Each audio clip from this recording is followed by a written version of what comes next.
நாம வாழக்கூடிய இந்த உலகத்துல நாம உணவா எடுத்துக்கக்கூடிய ஒரு முக்கியமான உணவு தக்காளி. சோ இந்த தக்காளியை இந்த உலகத்திலே யார் அதிகமா உற்பத்தி பண்றாங்க, எந்த நாடெல்லாம் தக்காளி உற்பத்தி பண்றாங்க தகவல் தான் நாம இன்னைக்கு பதிவுல பார்க்க போறோம். சோ தக்காளி அப்படின்னு சொன்னா உண்மையாவே தக்காளி இல்லாத வீடு இருக்க முடியாது, தக்காளி இல்லாத நாடு இருக்க முடியாது. சோ அதை பத்தி தகவல் தெரிஞ்சுட்டு முன்னாடி நம்ம சேனல் பசங்க தான் பாக்குறீங்கன்னா சப்ஸ்கிரைப் வச்சுக்கோங்க. அப்பதான் நாம போடக்கூடிய அற்புதமான அதிசயமான தகவல் உங்களுக்கு தெரிஞ்சுட்டே இருக்கும். அதை பார்த்து நீங்க பயன்பெற முடியும். மேலும் நீங்க பண்ற ஒவ்வொரு சப்ஸ்கிரைபும் உங்கள் சார்பாக ஒவ்வொரு மரக்கன்றுகள் தெரிஞ்சுக்கணும். வாங்க வீடியோக்குள்ள போலாம். உலகில் தக்காளி உற்பத்தி கலக்குன்னு கலக்கும் நாடு எந்த நாடு அப்படின்ற தகவலை தெரிஞ்சுக்கலாம்.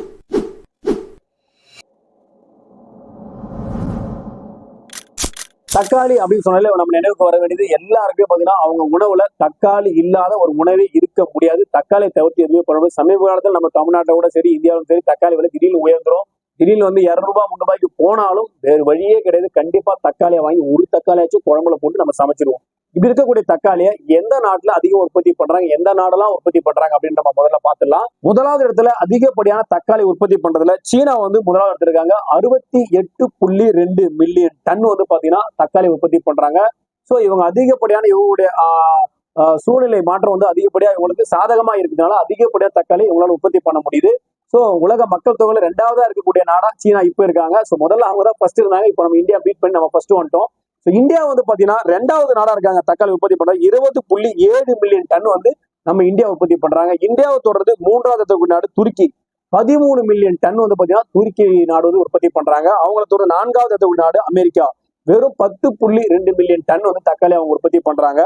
5வது நாடு எகிப்து வந்து பாத்தீங்கன்னா 6.3 மெட்ரிக் டன் வந்து பாத்தீங்கன்னா அவங்க தக்காளி உற்பத்தி பண்றாங்க. சோ இதுல முதலாவது கூடிய இந்த சீனா வந்து பாத்தீங்கன்னா ஜின்ஜியாங் மற்றும் ஷான்டாங் அப்படின்னு சொல்லக்கூடிய அந்த மாகாணங்களை தான் அதிகப்படியான தக்காளி வந்து உற்பத்தி பண்றாங்க.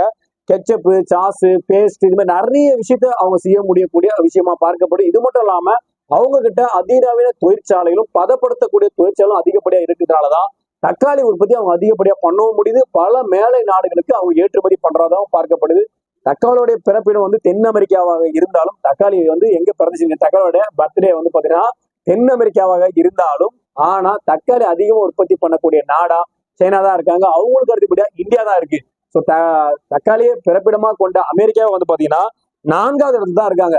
ஸோ அதிகப்படியான தக்காளியை வந்து விளைவிக்கிறது முக்கியமான காரணம் அங்க இருக்கக்கூடிய சூழ்நிலை. இதுதான் முக்கியமான காலநிலை வந்து அவங்களுக்கு சாதகமா இருக்கிறதா சொல்றாங்க. இது மட்டும் இல்லாம அவங்க கிட்ட இருக்கக்கூடிய எல்லா டெக்னாலஜியும் பயன்படுத்தி தக்காளியை வந்து எந்த அளவுக்கு வந்து அவங்க பாதுகாத்து வைக்கணும், சேமிச்சு வைக்கணும், இந்த கிடங்கெல்லாம் அதிக அளவுல அவங்க கிட்ட இருக்கிறதா சொல்றாங்க.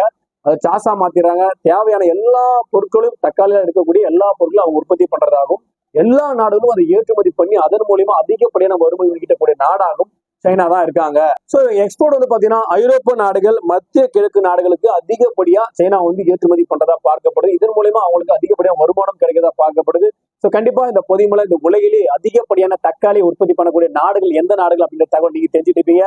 சோ நம்ம வீட்டு குழம்புல இருக்கக்கூடிய தக்காளி எந்த நாடெல்லாம் அதிகம் உற்பத்தி பண்றாங்க தகவல் கண்டிப்பா உங்களுக்கு பிரமிப்பா இருக்கும், ஒரு ஆச்சரியமாவும் இருக்கும், ஒரு சர்ப்ரைஸா வந்திருக்கும். கண்டிப்பா லைக் பட்டன் பிரஸ் பண்ணி விட்டுருங்க. அதே போல ஃபர்ஸ்ட் நம்ம சேனல் பாக்குறீங்க சொன்னா சப்ஸ்கிரைப் பண்ணி வச்சுக்கோங்க. அப்பதான் நாம போகக்கூடிய அற்புதமான அதிசயமான தகவல் உங்களுக்கு தெரிஞ்சுட்டே இருக்கும். அதை பார்த்து நீங்க பயன்பட முடியும். மீண்டும் ஒரு நல்ல பதிவோடு நல்ல தகவலோடு உங்களை சந்திக்கிறேன். நன்றி, வணக்கம்.